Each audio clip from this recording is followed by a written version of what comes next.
할렐루야, 반갑습니다. 예, 오늘 이렇게 말씀으로 여러분과 함께 만나게 돼서 진심으로 감사드립니다.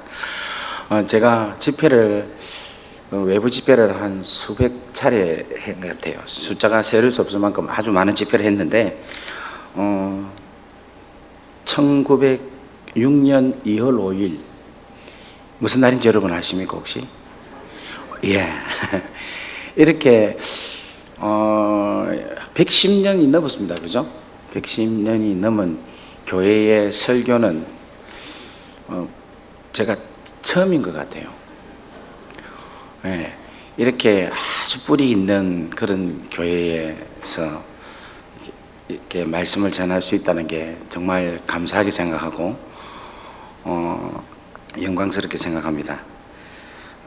저는 교회를 시드니에서 어노인팅 교회를 사역하고 있지만은 다니면서 순회 집회를 하면서 사역을 주로 하고 있습니다. 특별히 중국에서 선교사로서 그렇게 부산 영락교회 파송을 받고 그렇게 선교를 하고 있습니다.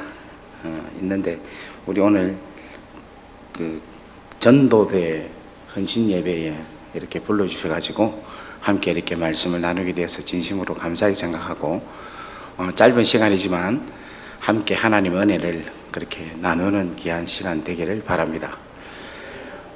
목사님, 담임 목사님, 예, 목사님, 제가 언제까지 하면 되겠습니까?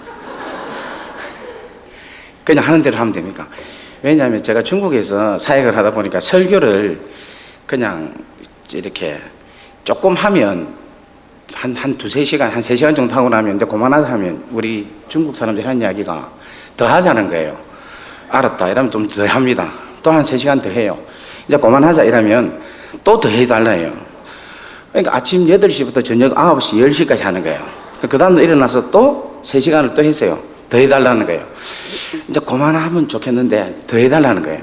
그래서 제가 이제 그만하자 하니까 이 친구들이 하는 이야기가 너는 주의 종이 하나님 말씀 전할 게 그리 없나 이라는 거예요.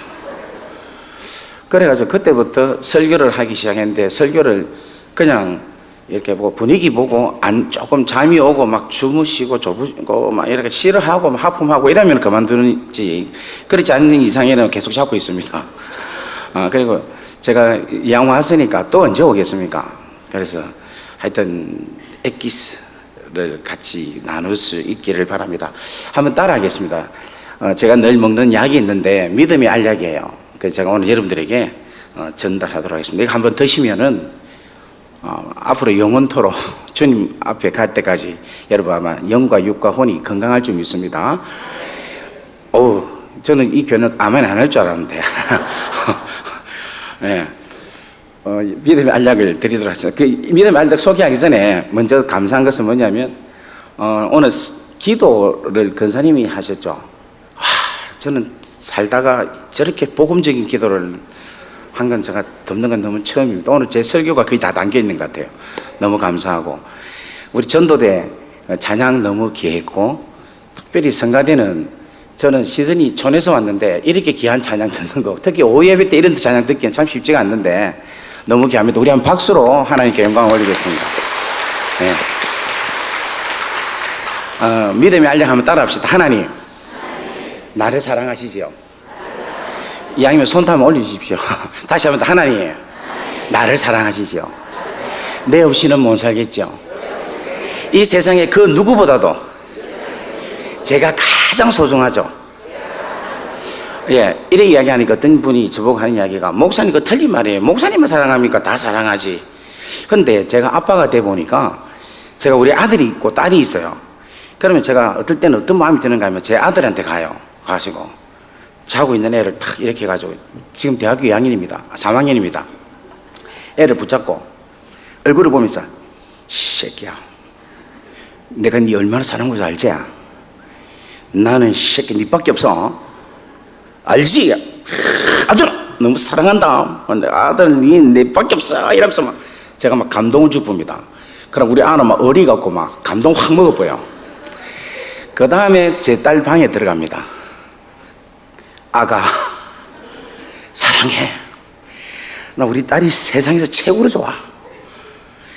야 나는 딸 보면 최고야. 축복한다. 이야기해요. 지금 제가 거짓말합니까? 참말합니까? 하나님이 그래요. 하나님 여러분 각자에 대해서 최고로 완벽한 사랑을 여러분에게 하십니다. 믿으시면 아멘 하시기 바랍니다. 한 번 더 합시다. 이거 믿으세요. 하나님 나를 사랑하시죠. 내 없이는 못 살겠지요. 이 세상에 그 누구보다도 나를 가장 좋아하시죠. 할렐루야. 이렇게 알약을 먹기를 바랍니다. 두 번째 알약 따라합시다. 자기 이름을 부릅니다. 시작. 지영아. 잘 모르시는 분이 있어요. 옆에 분에게 좀 알려주십시오. 예. 다시 한 번 더 부릅니다. 시작. 지영아, 너는 할 수 있어. 너는 하나님의 귀한 아들이야. 그 세상의 누구보다도 하나님은 너를 가장 사랑하신단다. 너는 잘생겼어. 예뻐. 이래 하셔야죠. 그렇죠. 예뻐. 야. 너는 할 수 있다. 일어나. 지금부터 시작이다. 할렐루야. 다시 아멘. 이게 두 번째 알약입니다. 세 번째 알약 한번 따라 합시다. 사단아, 물러가라. 너는 나를 힘들게 하고 괴롭게 하고 망하게 하고 하나님과 멀게 하고 자빠지게 하고 우울증에 빠지게 하고 병들게 하고 교만하게 하고 못 살게 굴어도 나는 넘어지지 않는다. 떠나갈지어다. 떠나갈지어다. 예수 이름으로 명하노니 떠나갈지어다. 용용 죽겠지. 할렐루야. 여러분 이 알약 세 개를 여러분 잊지 말고 드시길 바랍니다. 제가 요즘 집회가 계속 있습니다. 지금 집회가 한 30번, 35번 지금 한 2월 말까지 지금 계속 있는데 제가 지난주도 지금 한 10번 넘게 설교를 한 것 같아요. 했는데 피곤할 때마다 이 목소리, 하나님 나를 사랑하시오. 내 없이는 못 살겠죠. 이 세상에 그 누구보다도 가장 나를 사랑하시오. 제가 너는 할 수 있다. 피곤은 떠나갈지어다. 악한 영은 나를 힘들게 해도 떠나갈지어다. 라고 이렇게 제가 막 알약을 먹어요. 그러면 영적으로 확 힘이 옵니다. 여러분 맨날 먹기를 주의 이름으로 간절히 바랍니다. 자, 오늘은 선교하시는 하나님이다. 이렇게 오늘 말씀을 가지고 함께 나누도록 하겠습니다. 선교에 대해서 저는 뭐 공부를 디플로마부터 배철러, MA, MTC까지 쭉 그렇게 선교학에 대해서 공부를 했어요. 근데 이 선교를 한마디로 뭐냐라고 막 이야기를 하면 선교에 대한 이야기가 많이 있어요. 근데 성경적으로 한마디를 해라 하면은 저는 요한복음 3장 16절에 선교에 대해서 가장 자세하게 정확하게 분명하게 나타나 있습니다. 그래서 요한복음 3장 16절 하나 이 구절을 가지고 선교에 대해서 말씀을 간단하게 전하고 그리고 이 말씀에서 나타나고 있는 포인트를 몇 가지를 가지고 함께 나누고 은혜 나누기를 간절히 바랍니다. 오늘 여기에 다시 한 번 더 외워볼까요? 시작. 하나님이 세상을 이처럼 사랑하사 독생자를 주셨으니 이는 그를 믿는 자마다 멸망치 않고 영생을 얻게 하려 하심이니라. 요 내용이 선교입니다. 그래서 여기에 보면은 선교가 잘 설명하고 있는데 그 선교의 주체가 누구인가 라는 것을 분명히 이야기하고 있어요. 그 선교의 주체가 바로 누구냐면 바로 하나님이시라는 거예요.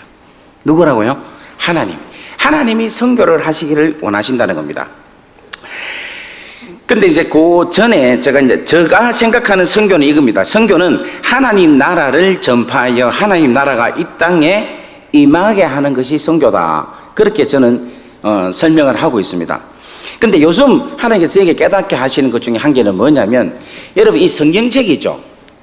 이 성경책은 예수 그리스도의 말씀으로 쭉 예수 그리스도에 관한 책입니다. 그죠? 근데 이 성경을 여러분 자세히 보면요. 큰 몇 가지의 이 주제가 흐르고 있어요. 주제의 강의. 그게 바로 뭐냐면 하나님의 사랑이 여기에 쫙 담겨져 있어요. 그리고 이 성경은요, 하나님 나라가 담겨져 있어요. 근데 더 깊게 들어가면요, 이 성경은 무슨 이야기냐면, 한번 따라 합시다. 하나님의 가족 이야기다. 이것은 성경은 하나님 가족에 대한 이야기더라고요. 여러분, 우리 하나님 어떤 하나님이십니까? 뭐, 사랑의 하나님, 여러 가지 하나님이 있죠. 근데 지금 제가 말씀드리고 싶은 것은 삼위일체 하나님입니다. 어떤 하나님? 삼위일체. 자, 어떤 하나님? 성부 하나님, 성자 예수님, 성령 하나님. 요 삼위일체 하나님이 어떻게 됩니까? 하나라는 거예요. 여러분 어떻게 하나로 보입니까? 안 보입니까? 하나로 보이죠? 이 성부, 성자, 성령 하나님이 긴밀한 사랑하는 가운데에서 뭐가 이루어지는가 하면 하나로 나타나시는 분이 하나님이시라는 거예요. 그런데 하나님의 모습이 어떻게 나타나냐면 성부, 성자, 여러분 아버지와 아들로 하나님의 모습이 이루어지고 있다는 거예요. 무슨 말 이해되겠습니까? 우리 하나님의 자체가 뭐냐면 가정의 모습으로 하나님의 모습이 이루어졌다는 거예요. 아버지와 아들로 구성되어 있다는 거예요.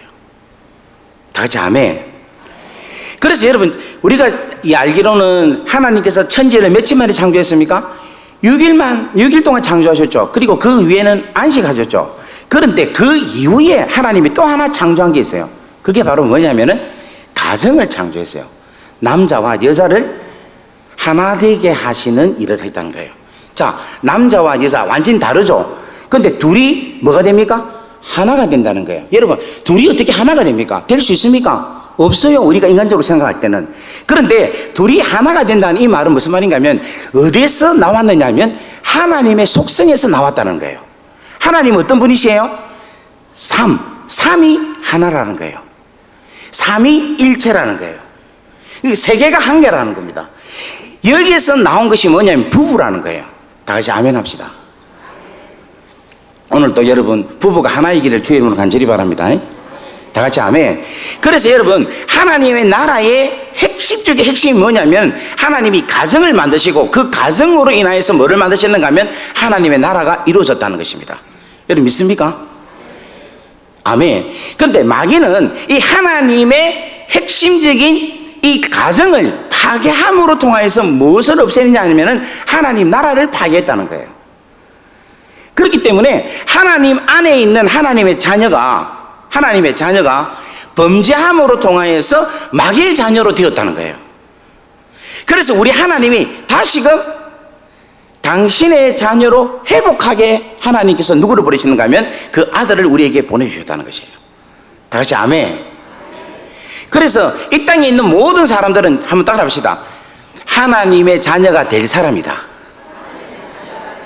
그 마음, 그 생각, 그 비전을 바라보고 내 아버지께서 잃어버린 자를 다시금 아버지께로 돌아오게 해야 되겠다 하는 것이 엄격히 말하면 선교고 전도라는 겁니다. 믿습니까? 그 은혜가 여러분에게 임하기를 바랍니다. 그래서 여러분 이 선교 자체도 뭐냐면 그래서 누가 나오느냐 하면 아버지가 자기 자녀를 찾기 위해서 준비하시고 행하시고 그리고 그것을 우리로 하여금 열매를 얻게 하시는 것이 누구시냐면 바로 주체이신 우리 하나님 아버지라는 거예요. 그래서 선교의 주체는 누구시다? 하나님이시다는 거예요. 그러면 선교는 누가 하면 선교의 대상인가? 선교의 대상은 바로 다른 게 아니라 세상이라는 거예요. 세상. 이게 세상은 뭐냐면 예수 안 믿는 사람, 예수를 믿지 않는 사람. 여러분 우리는 하나님 자녀죠. 근데 지금 예수 믿지 않는 사람은 하나님 자녀는 아닙니다. 현재. 그렇지만 우리는 어떻게 봐야 되느냐면은 저거는 마귀의 자기다, 마귀 새끼다, 이렇게 아주 강하게 이야기하는 사람들이 있는데 그렇게 볼 것이 아니라 저분들도 하나님의 자녀로 돌아올 수 있는 사람들이다 하는 마음을 가지고 우리의 선교의 대상으로 여러분 바라볼 수 있는 여러분 되기를 바랍니다. 그러면은 왜 하나님께서 그들을 하나님의 품으로 데리고 오고 선교의 대상이라고 하게 하느냐 하면은 오늘 3장 16절에 보면은 하나님께서 그들을 뭐 하시느냐 하면은 사랑하신다는 거예요. 그러니까 사랑이 하나님께서 그들을 하나님 품으로 데리고 오고자 하는 하나님의 동기라는 거예요. 여러분 오늘 우리가 하나님을 믿고 오늘 이 자리에 계시고 하나님을 아버지라 부르게 된 것은 뭐냐면 하나님이 여러분을 사랑하시기 때문에 여러분들이 하나님을 믿고 하나님의 자녀가 되었다는 것이에요. 그 사실을 믿으시길 바랍니다. 그래서 하나님의 사랑 중에서 여러 가지가 있는데 그 중에 한 개가 뭐냐면은 하나님께서 우리를 긍휼히 보시는 동정하시는 compassion, 동정심이 하나님의 선교의 동기가 된다는 것을 말씀하고 있는 것입니다. 저는 오늘 귀한 우리 전도대 오늘 여기 계시는 우리 성도님들이 하나님의 동기인 하나님의 사랑이 여러분 가운데 충만하기를 주의 이름으로 간절히 바랍니다. 그러면 하나님은 어떤 사람을 선교자로 쓰시는가? 누가 전도사인가? 어떤 사람이 선교사인가? 제가 중국에 가서 이제 선교를 해보니까 제 갈 때에 이미 중국에 선교사들이 많이 있었어요. 그래서 제가 이제 중국말도 못하고 중국 처음이니까 그에 먼저 가 계신 선교사님들한테 제가 찾아가서 선교사님, 제가 동역을 하도록 하겠습니다. 그래서 뭐든지 시킨 대로 도와드릴 테니까 우리 같이 연합해서 협력해서 함께 사역을 합시다, 이렇게 했어요. 그랬더니 선교사님들이 대부분 제가 한 80명을 찾아갔는데 한 분도 그래요 같이 합시다 하는 분이 아무도 없어요. 그냥 각자 알아서 합시다. 중국은 비밀리에 해야 되기 때문에 이거 하다가 정보 나가면 안 되니까 그냥 혼자서 하세요. 그래서 뭐가 안 되는가 하면 연합이 안 되는 거예요. 제가 연합을 해서 협력해서 하나님을 하려고 했는데 그게 안 돼갖고 저도 할 수 없이 힘든 연합보다는 그냥 선교를 해야 되겠다 싶어서 그냥 선교를 하게 됐어요.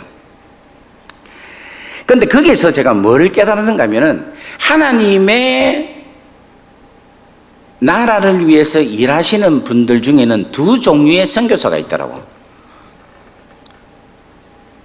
첫째는 일꾼 선교사가 있고요, 또 한 종류는 하나님의 아들 선교사가 있더라고요.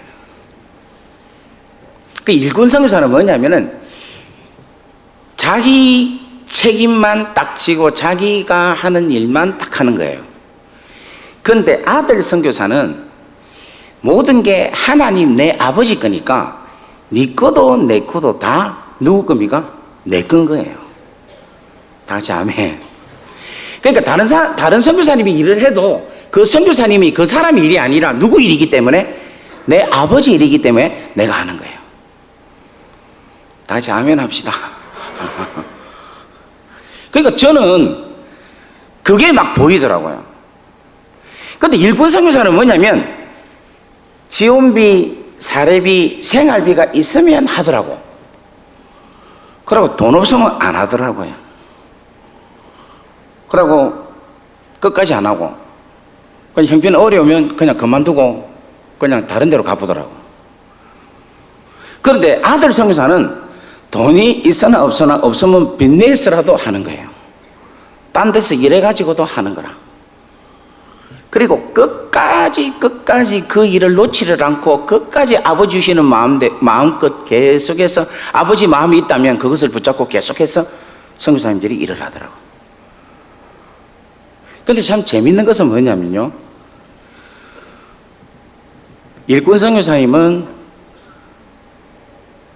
그냥 쉽게 말하면 이거 끝나고 나면 뭐 받습니까? 퇴직금 받죠. 잠깐 그냥 이 땅에서 잠깐 뭐 보상 조금 받잖아요. 그거로 끝나는데 아들은 뭐 받습니까? 아버지한테 그 유업을 받는 거예요. 유산을 받는 거예요. 그게 다르더라고요. 근데 오늘 보면 하나님이 당신의 일을 하는데 누구를 시키느냐면 독생자, 당신의 아들을 시킨다는 거예요.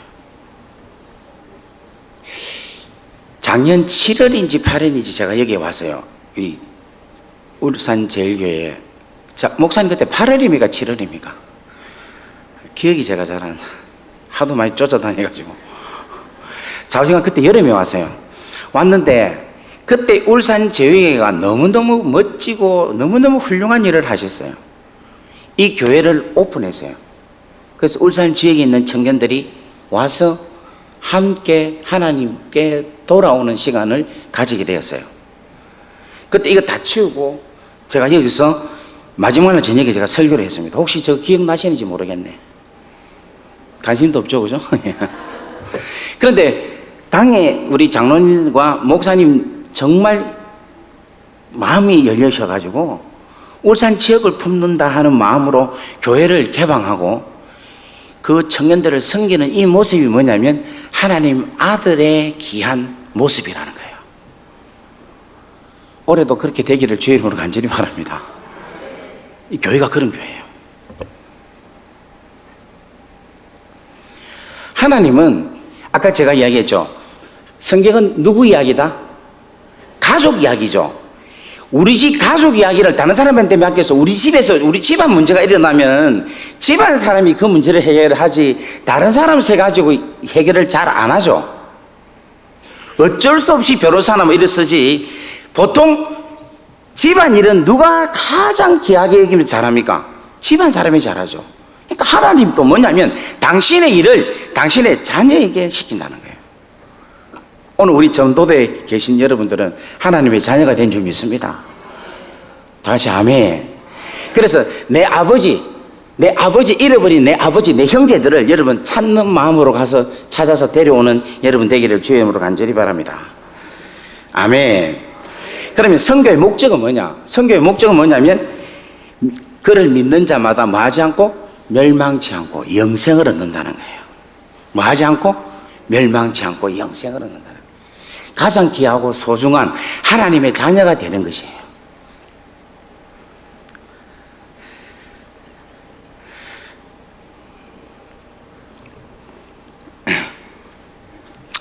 제가 여러분에게 한번 여쭤볼게요. 여러분 구원 받았습니까? 여러분 영생을 얻었습니까? 그러면 지금 여러분 돌아가셔도 천국 갈 자신 있습니까? 그럼 제가 한 가지 여쭤볼게요. 여러분 지금 현재 혹시 죄 있습니까? 없습니까? 있습니까? 그럼 죄가 있어도 구원 받습니까? 되게 뻔뻔한 거 아닙니까? 예? 죄가 있어도 구원 받습니까? 그러면 어떤 분이 이런 게 회개하면 되죠. 그 좋아요. 회개하면 회개하면 죄 씻음을 받아서 우리는 구원 받잖아요. 근데 이제 오늘 우리 예배 드려서 지금 아주 거룩하게 예배 드려서 우리가 회개하고 지금 여러분 이 시간이 아주 정결하고 거룩한 그런 모습이 된 줄 믿습니다. 지금 여기서 딱 죽으면 딱 그냥 우리 천국 가는데 100% 우리는 확신하죠.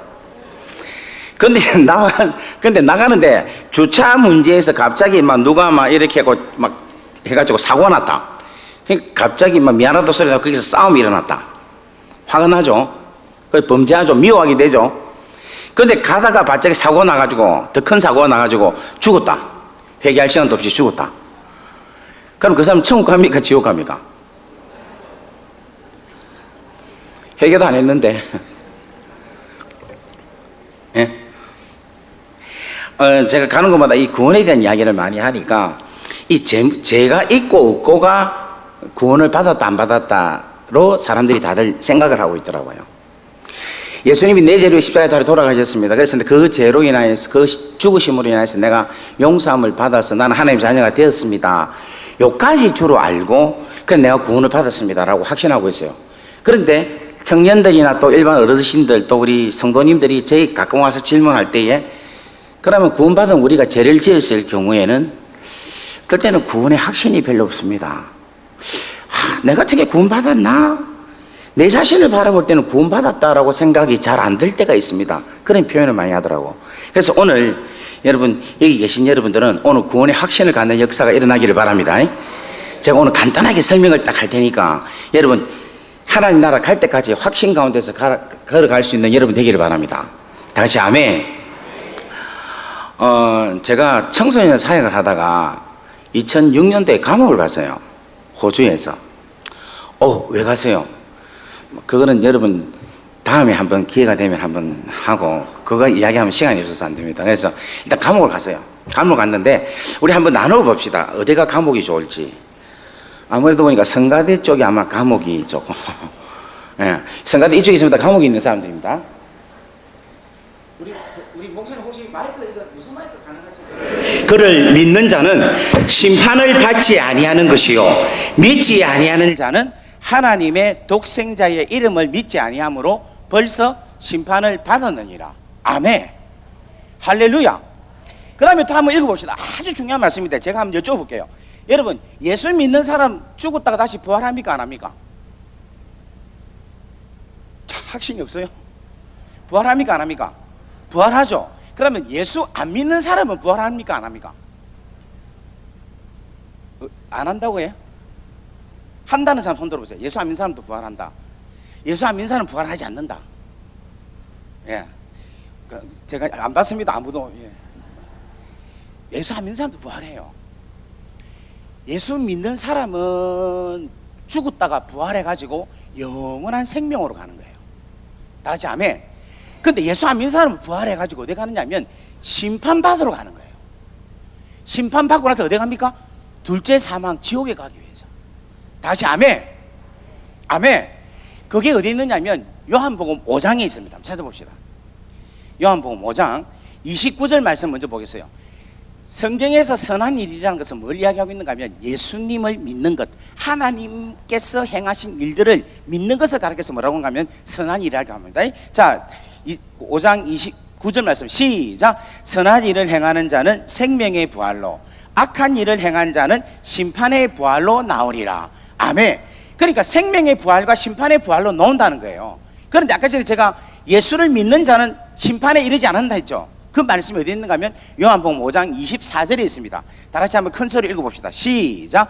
내가 진실로 진실로 너희에게 이르노니 내 말을 듣고 또 나 보내신 이를 믿는 자는 영생을 얻었고 심판에 이르지 아니하나니 사망에서 생명으로 옮겼느니라. 아멘. 아멘.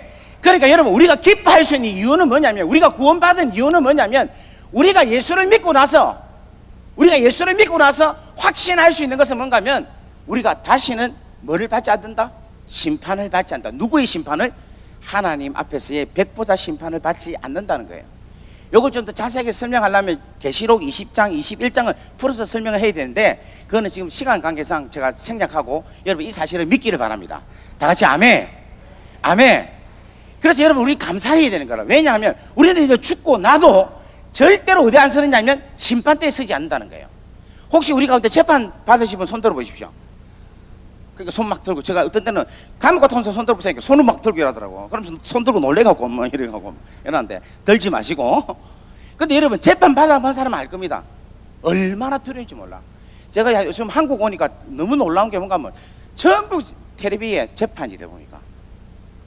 근데 재판 받는 사람 중에 행복한 사람이 있습니까? 조 무슨 자매는 막 그 예쁜 얼굴이 그냥 이그러져 있고, 김 무슨 할아버지는 당당했던 그 얼굴이 그냥 막 너무 초라한 할머니가 돼 있고, 우리 아시는 그분은 대통령에서 얼마나 그 얼굴이 예쁘게 잘했어요. 돈 엄청 들어가지고 돈 얼굴도 그거 하고 했는데, 지금 얼굴 한번 보세요. 재판 받는 그 얼굴 보세요. 얼마나 두렵습니까? 여러분, 하나님 보좌의 그 재판 딱 그때에 우리가 만약에 선다면요, 우리 얼마나 무서운지 몰라요. 근데 그러한 무서운 것을 예수님이 다 재판을 받으시고 그 죄에 대한 대가를 지불하셨고, 다 같이 아멘. 그 예수님께서 우리가 죽어야 될 그 사망을 우리 예수님이 다 지셨고, 그 죄값을 다 치렀기 때문에 부활이라는 것을 받으셨다는 거예요. 다 같이 아멘. 여러분, 이거는 꼭 짚어가야 될 것 같아요. 여러분, 부활이 왜 중요합니까? 만약에 예수님이 부활하지 아니하고 지금 땅속에 무덤 속에 계신다면 우리는 어떤 상태일까요? 우리는 어떤 상태인가 하면 아직까지 죄에 대한 대가, 그 벌을 받고 있는 상태라는 거예요. 제가 이제 감옥을 1년 받았거든요. 재판 1년, 감옥 1년 했었죠. 근데 감옥 1년에 있다는 것은 무슨 말인가 하면은, 제가 감옥소, 여기가 감옥소입니다. 감옥소에 있는 이 동안은 제가 죄인입니까? 죄인 아닙니까? 2달이 지났습니다. 죄인입니까? 죄인 아닙니까? 10달이 지났습니다. 지금 제가 감옥에 있는 저는 죄인입니까? 죄인 아닙니까? 제가 11달이 지났습니다. 죄인입니까? 죄인 아닙니까?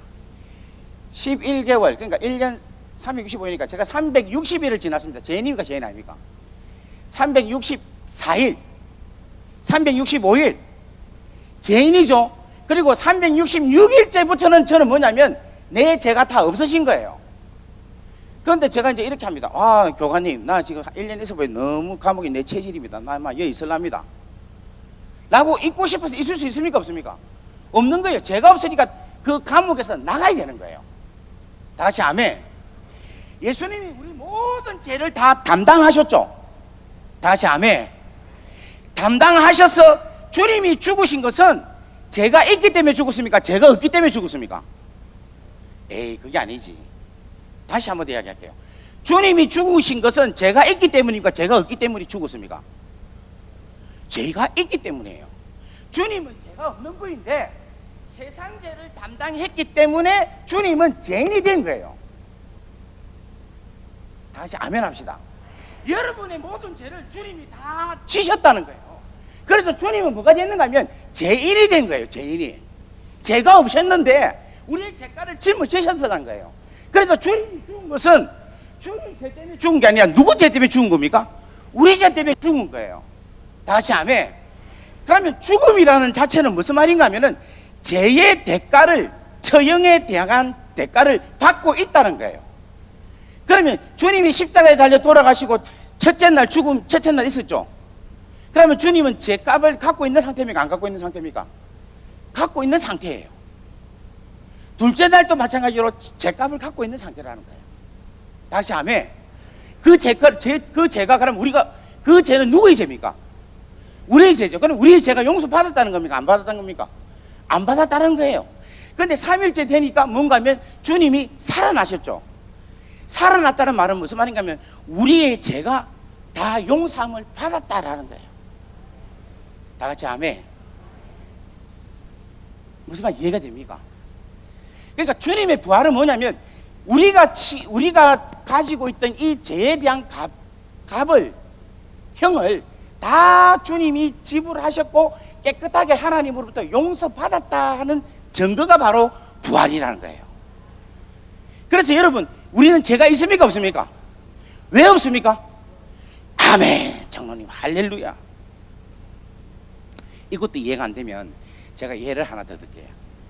우리 어릴 때에 한 번씩 이렇게 대문을 이렇게 동네를 이렇게 지나가면 우리 친구 집들 앞에 보면 우리 친구들이 아버지 엄마한테 돈을 이렇게 훔쳐갖고 덜키갖고 막 두들기 맞고 야 이 새끼야 니 같은 거는 키울 수 없다 하면서 빨가벗기 갖고 대문 밖에 쫓아내 보냅니다. 혹시 저 웃는 거 보니까 그런 거 딱 경험을 하시는 건데 그러면 한 번씩 지나가면 빨가벗고 아가 꼬추를 가리고 이래 조금씩 앉아가 있어요. 그럼 우리 가면서 야 먹고 이래 물어요. 그럼 애가 하는 말이 몰라 이랍니다. 그럼 우리는 또 그냥 가면 되는데 먹고 이거 이러면 몰라 뭐 때문에 이러노 이러면 몰라 이 새끼야 하면서 우는 거예요. 우는 거야. 그러면 이제 우리 또 지나간다 아닙니까? 그러면 아가 이게 부끄러워 가지고 막 있으면서 그때부터 우는 거야. 우는 거예요. 그러면 이제 자기 아버지가 문을 펑 열고 이 새끼가 한번 더더니 새끼 도둑질하면 그때 죽이쁘다 들어와 이러잖아요. 그럼 애가 어떻게 됩니까? 들어가죠. 들어갔다는 그 상태는 어떤 상태입니까? 죄 용서했다는 거예요. 그래요. 주님이 부활, 죽음에서 무덤에서 살아났다는 것은 우리의 모든 죄를 주님이 담당하셨는데 그 죄를 깨끗하게 하나님께서 용서하셨다는 거예요. 믿습니까? 이것을 널리 선포하시기를 주의 이름으로 간절히 바랍니다. 다 같이 아멘. 그렇지 않으면 지옥 갑니다.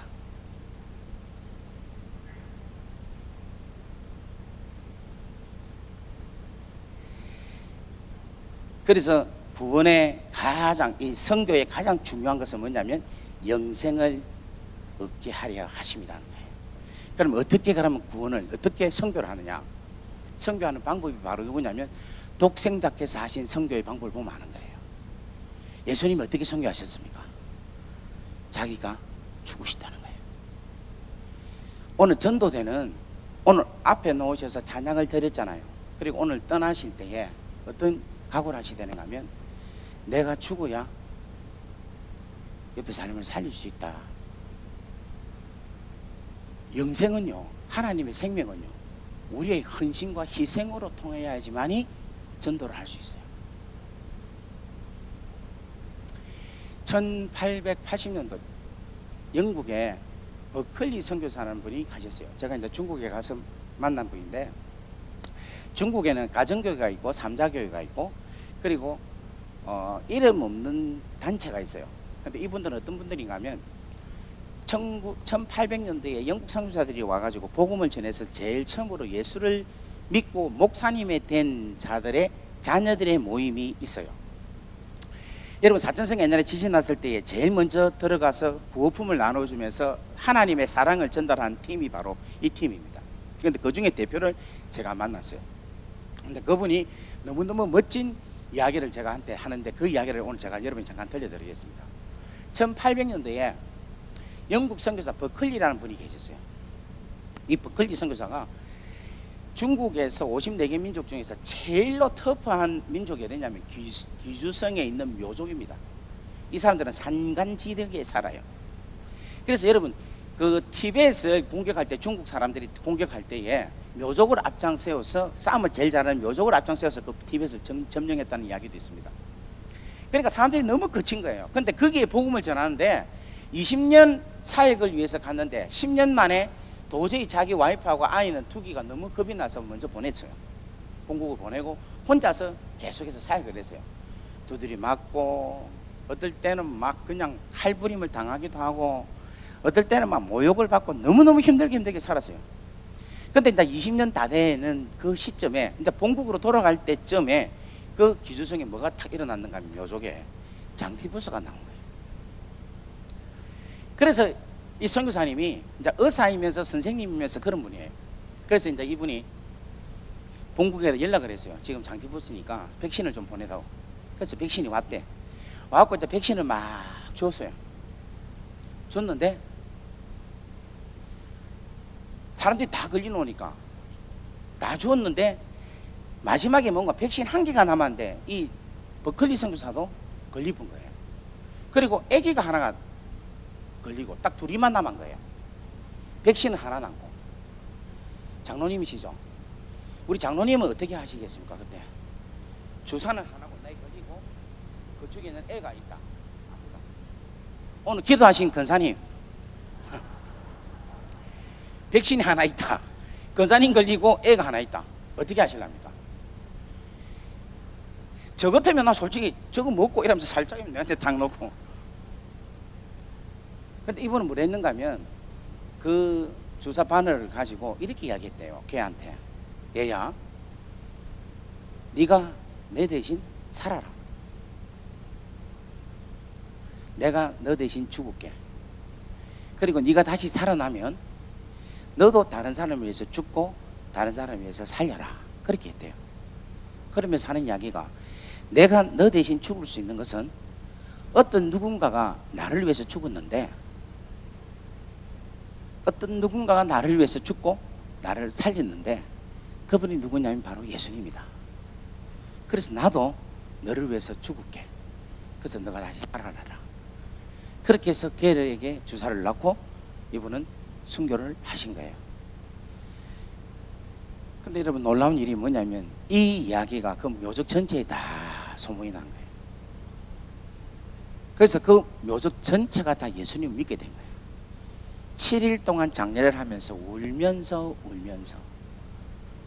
우리가 왜 그렇게 했을까? 이분이 했던 그 진실된 삶의 사랑의 모습이 결국은 예수님의 사랑의 모습이었다는 것을 그의 죽음을 통해서 알게 된 거예요. 1880년 같으면 아주 오래된 이야기잖아요. 근데 그 이야기가 하나님은 다시금 덜 주셨다는 거예요. 여러분 북경 올림픽이 언제 했습니까? 하도 오래돼가지고 2012년입니까 10년입니까? 올림픽 있었잖아요. 그때 북경 올림픽 때 어떤 일이 있었는가 하면 모든 선교사 다 추방하는 일이 일어났어요. 다 추방시켰어요. 근데 이 일어났던 그 버클리 선교사의 일이 상영이 된 거예요. 방영이 된 거라. 낮에는 선교사 추방하고 밤에는 저녁에는 이게 상영이 되는데 어떻게 이렇게 일이 일어났냐면은 100년이 지난 이후에 그 귀주성에 미국에서 공부했던 아주 인텔리한 청년이 거기에서 그 광고하는 그 선전 부장으로 왔대요. 근데 중국에 이제 선전을 하는데 그 선전이 너무너무 허위 선전이 많아가지고 이 친구가 인생에 상당히 해이를 느꼈대. 내가 공부를 하고 내가 인생을 이렇게 살았는데 이런 허위적인 것을 성전하면서 살아야 되느냐 하면서 자기 인생에 대해서 상당히 실망하고 있었대요. 그래서 이제 길을 걸어가고 있는데 갑자기 어느 동네에 또 가니까 수염이 이렇게 쑥 돼 있는 98세 된 할아버지가 How are you? I love you 하면서 샬랄샬랄 영어 이야기를 하는 거예요. 그러니까 이분이 깜짝 놀래가지고 아니 당신이 지금 98세 이 촌에서 어떻게 당신이 영어를 하느냐 물었대요. 그러니까 이분이 하는 이야기가 내가 이 영어를 버클리 선교사한테 배웠다 하면서 그 이야기를 이렇게 이야기를 하는데, 버클리 선교사가 사실은 이 학교도 세우고 이 병원도 세우고 그 사람으로서 영향받은 사람이 지금 국무위원회 누구고 또 변호사가 누구고 교육자가 누구고 하면서 이야기를 막 했대요. 그러니까 이분이 너무 흥분스럽고 너무너무 흥미로워서 그 버클리에 대해서 막 조사를 했대요. 하니까 책이 이만큼 적어집니다. 그래서 그걸 적고 나서는 그때 당시에 기주성의 주석이 누구냐면 성주가 누구냐면 후진타오예요. 후진타오한테 보여주니까 후진타오 그걸 보고는 야 우리 중국에 이런 사람이 있어야 된다 해가지고 후진타오가 추천서를 적은 거예요. 근데 시간이 좀 더 흘러서 이 아까 전에 말하는 그 중국 그 팀들 있잖아요. 그 팀에서 이 책을 입수해갖고 우리 이것을 다큐멘터리식 드라마를 만들자. 그렇게 해가지고 그걸 만드는 거예요. 만드는데 그것을 상영하자고 이제 올림픽 기간에 상영하자고 했는데 그게 막 충돌이 된 거라. 왜냐하면 종교국에서는 안 된다. 지금 다 지금 선교사도 내쫓고 있는데 왜 이걸 트느냐 하고 막 파워게임 붙기 시작했는데 너무너무 감사한 것은 그때 당시 기주성에 있는 후진타오가 올림픽 기간 때 후진타오가 중국의 주석이었습니다. 그리고 그 힘으로 해서 이게 상영되는 일들이 일어나게 된 거예요. 할렐루야. 그래서 저는 뭘 느끼는가 하면은 하나님의 나라와 영광을 위해서 사역하는 그 사역은 하나님은 아무리 오래돼도 그것은 반드시 드러나게 하신다는 거예요. 다 같이 아멘. 예수님 여러분 2000년 돌아가셨습니다. 아멘. 근데 2000년 돌아가신 그 예수님의 그 너무나도 귀하고 소중한 일은 오늘 2000년이 훨씬 지난 오늘 우리도 그것을 믿고 그것을 증거하고 그것을 통해서 하나님의 귀한 나라를 건설하고 확장하는 일에 우리가 쓰임받고 있지 않습니까? 이번 여러분 이 전도대에서 여러분 이 귀한 일들 하나님의 영광 되는 일을 여러분 절대 놓치지 말고 하나님의 복음을 위해서 증거하며 살아가실 수 있는 여러분 되기를 주의 이름으로 간절히 바랍니다. 저는 이걸 믿어요. 저는 청소년 사역하면서 감옥 갔잖아요. 감옥 가가지고 막 전했거든요. 아이고 3시간 넘었네. 하여튼 그렇습니다. 근데 막 전했어요. 전했는데 그때는 뭣도 모르고 그냥 했어요. 그냥 막 복음 전하고 막 교수들 제수들 막 전해가지고 세상에 몇 명 전도했는가 168명을 전도했어요.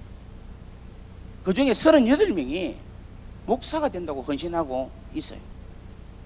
근데 더 재밌는 건 뭔가 하면은 제가 감옥에서 있었던 거를 영화로 만들려고 해요. 좀 안 놀래네요. 희한하게 우리나라에서 진짜 제일 메이저 사이더스 HQ라고 여러분 들어보셨는가 모르겠네요. 그 기획사에서 하고 잘 모르시네. 여러분 혹시 영화 친구 2 기술자 이런 거 아십니까? 혹시 영화 다들 성경만 보시니까 잘 모르시죠? 예. 그러면 이분은 압니까? 혹시 여러분 마동석 아십니까? 마동석이 저 역할을 합니다. 그렇게 하나님께서 하게 하시는 거예요. 드러나게 하시는 거예요. 사역을 막 드러나게 하시는 거예요. 복음을 전한 일에 대해서는 하나님은 그대로 두시지 않는다는 겁니다. 오늘 사랑하는 여러분, 제가 이제 어저께 너무 감사한 것은 중국에 사역할 때 저하고 같은 사역하는 우리 동역하시는 목사님이 한국에서 오셨어요. 10년 만에 제가 사역 지금 10년 동안에 한국에서는 한 번도 안 만났는데 어제 만났어요. 어제 만나고 종일 같이 있고 같이 그 삼산교회에서 수련회도 같이 하고 이따가 이제 많은 분들이 있는데 제가 소개를 이렇게 했습니다. 성함이 박재근 목사님인데 이 목사님은 제가 알고 있는 수많은 목사님들 중에 하늘나라에 가면 상급이 제일 크신 분일 겁니다. 내가 그렇게 이야기했어요. 다른 이야기를 안 하고 이분은 하늘나라 가면은 상급이 제일 많으실 분이라고 저는 믿습니다. 오늘 한국 교회가 장로님 중에서 어떤 분이 훌륭한 장로님이냐, 여기서 어떤 일을 많이 했다 그것도 귀하고 소중합니다. 근데 중요한 것은 하늘나라 갔을 때 하나님 앞에서 누가 상급을 가장 많이 받는가?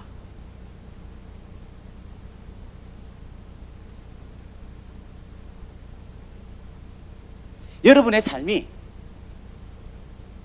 내 노후를 준비하고 내 노년에 대해서 포커스를 맞추기보다는 영원한 하나님 나라, 영원한 내 하나님 아버지 앞에서의 그날을 생각하면서 살아가실 수 있는 여러분들이 되면 좋지 않겠는가? 옆에 분에게 한번 인사합시다. 하나님 앞에 상급이 크기를 바랍니다. 아멘. 제가 또 언제 오겠습니까? 딱 5분만 더 할게요. 5분만 더 하고 마칠게요. 요한복음 3장 14절 한번 읽어볼까요? 요한복음 3장 14절 시작.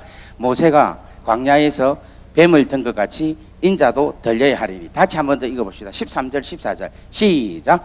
모세가 광야에서 뱀을 든 것 같이 인자도 들려야 하리니 이는 그를 믿는 자마다 영생을 얻게 하려 하심이라. 아멘. 요거 말씀 마치고 제가 마무리하겠습니다. 영화 패션 오브 크라이스트라고 혹시 보셨습니까? 예수님, 고난당하신 예수님. 그 예수님 영상을 이렇게 보면은 예수님이 채찍을 맞죠. 뺨을 맞죠. 머리에 가시를 쓰죠. 그리고 질질질질질질 끌어갈죠. 십자가에 못을 박는데 진짜 처참하게 봤죠. 다리에서 못을 박고 옆구리에 창을 꽉 찔려고 피를 확 나오게 만들고. 저는 제가 어릴 때부터 이해가 안 되는 게 하나 있었어요. 뭐냐면 어째 하나님은 저래 잔인하노 싶은 거야. 자기 아들을 우리를 위해서 주는 거는 좋은데 이왕이면 간단하게 그냥 목 치든지, 안 그래요? 한번 푹 한번 찔러보고 한 번만에 그냥 죽게 하든지, 아니 목말라 죽여서 하든지, 어쨌든 그의 죄의 죽음만 가지고 그냥 우리 죄하고 바꿔보면 되니까 그냥 쉽게 죽이지. 왜 저렇게 엄청난 처절한 지금까지 역사의 유래 볼 수 없는 저렇게 처참하게 죽게 낳아주느냐. 나 그게 이해가 안 되더라고요. 또 두 번째 이해 안 되는 게 뭐냐면 오늘 금방 우리가 읽었던 요한복음 3장 14절 말씀이 이해가 안 됐어요. 왜냐하면 모세가 광야에서 뱀을 든 것처럼 인자도 들려야 한다 이거예요. 이거 민수기 몇 장에 나오는 이야기인가 하면 21장에 불뱀이 나오고 막 물잖아요, 그죠? 그 뭐 시간 관계상 제가 설명 안 하겠습니다. 무는데 하나님께서 모세에게 막 하나님 우리 다 이거 뭐 물어서 죽게 만듭니까? 이러니까 그러면 불뱀을 들어가고 그거를 보는 자는 다 산다 이래 했잖아요, 그죠? 그 이야기예요. 불뱀은 뭡니까? 이 노뱀은 뭡니까? 노새 뭐를 다 한 겁니까? 뱀이죠, 뱀. 형상이 뱀이 아니고 뱀. 그런데 그 뱀처럼 인자도 들린다. 이것은 뭔가 하면 십자가가 노뱀이 상징하는 그것이 십자가다 이 말 아닙니까? 이해됩니까? 무슨 말인가? 그 제가 이해가 안 되는 게 하나 그거예요. 뭐냐면 이왕 예수님이 십자가 달려 돌아가실 때에 그것을 예표로 한다면, 심볼로 한다면은 마귀의 상징인 뱀을 달지 말고 그냥 어린 양을 달든지 사자를 달든지 세주의 왕 독수리를 달든지 아니면 사람의 형상을 달든지 그렇게 하지 왜 하필이면 뱀을 달았을까? 나 그게 이해가 안 되는 게. 그런데 하나님께서 이것을 깨닫게 해주신 이 두 개를 매치하면서 누가 한 분 오시면 좋겠는데 지금 또 어르신들이 계시니까 저녁 때 빨리 남아 일할 건데 어르신이시네 그런 말 하는데 요 장로님 감사합니다. 자, 장로님 여기 올라오십시오.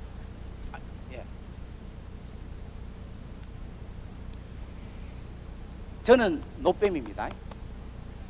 여기는 예수님. 자 보세요. 하나님께서 예수님을 이 세상에 담당시켰죠. 그 담당시킨 게 뭔가 하면 뱀이에요. 제2의 원흉이 뱀이에요.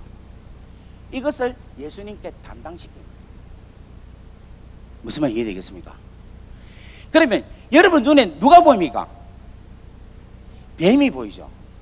그러니까 하나님이 뱀을 응징하는 거야.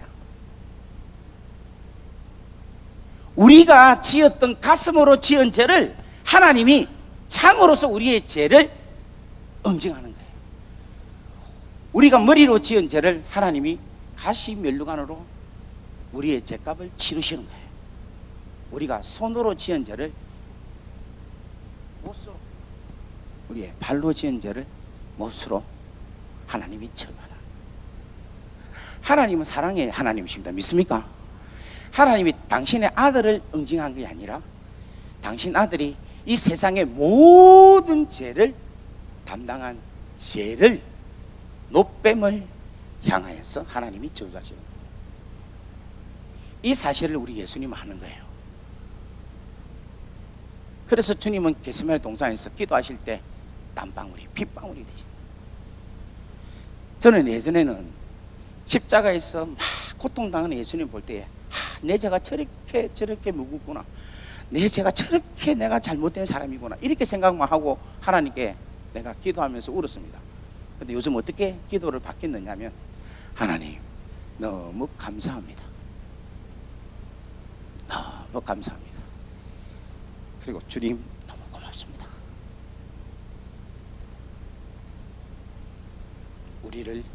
우리의 죄를 철저하게 깨끗하게 하시기 위해서 그렇게 처절하게 주님을 버리시다는 거예요.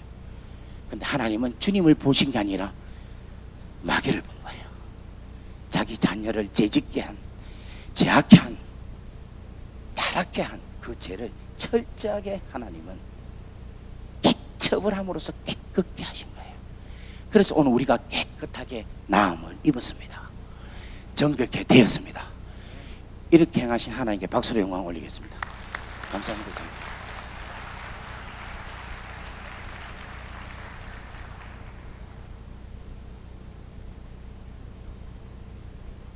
신학교 다닐 때에 제가 시드니 미셔너리 바이블 칼리지를 다녔습니다. 요한복음 강의를 할 때 우리 교수님이 1장, 2장, 3장을 읽을 때, 요한복음 3장 16절을 딱 읽을 때 이 교수님이 하나님이 세상을 이처럼 사랑하사 독생자를 주셨는데 한데 그때에 말을 못하는 거예요. 3장 16절에서 그냥 우시는 거예요, 교수가.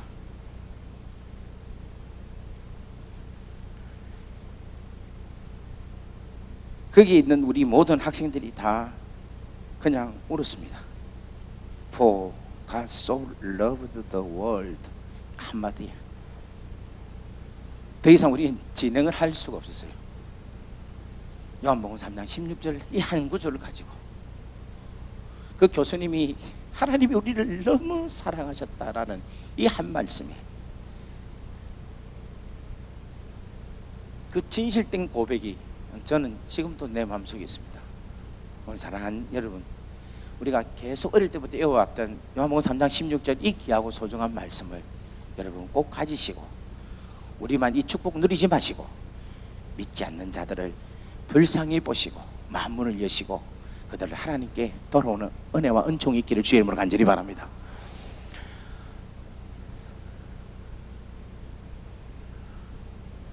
많은 분들이 한국 오니까 목사님 큰일이에요 이러더라고요. 왜 큰일입니까? 친구 목사님 하는 이야기가 지금 무슬림들이 막 와갖고 큰일 났어요 이런 이야기 한 거예요. 그래서 내가 이야기를 했어요. 이 바보야 그랬어요. 호랑이 굴에 들어오는데 왜 그걸 큰일이라 하노? 저거가 전도 받으려고 우리한테 오는데 무슬림이, 수많은 무슬림들이 지금 한국 땅에 몰려오고 있다는 거예요. 그래서 한국이 이슬람화 될까 걱정된다 이야기하는 거라. 왜 그렇게 생각하노? 우리가 그 사람들을 품을 수 있는 찬스다. 우리가 설교지 안 가고 우리가 기도로 준비하고 무장해서 그들을 진짜 품으면 된다. 어떻게 합니까? 우리가 죽으면 됩니다. 희생하면 됩니다. 헌신하면 됩니다. 저는 울산 제일교회가 세상을 향하여 주님과 같은 그 뜨거운 사랑의 하트를 가지고 여러분 품을 수 있는 그런 귀한 공동체 되기를 주의 이름으로 축복합니다. 기도할까요?